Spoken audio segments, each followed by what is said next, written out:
So what if your iPhone's notification panel is not sliding down?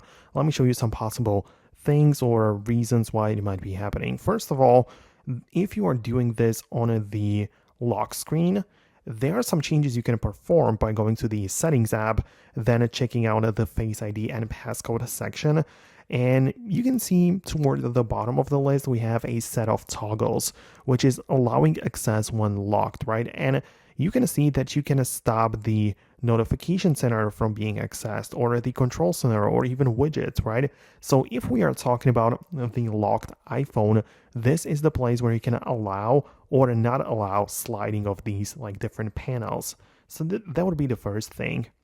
On the other hand, if you just are like using your phone regularly, there might be some different reasons why you are not able to access it, right? For example, there might be something going on with the software, like a glitch or a bug in the software. So you can check out the general section of your settings, then go to the software update. And if there is something available, then you can go ahead and just install it.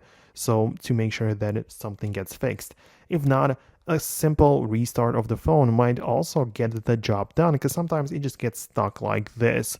So that would be something that you might want to do. There is also like the control center, so not like the notification panel, because notifications might be accessed like this, but there is also the control center, and that may not even be accessed within all applications. If that is something that you have in mind, you can change it in the settings, control center, and there is access within apps.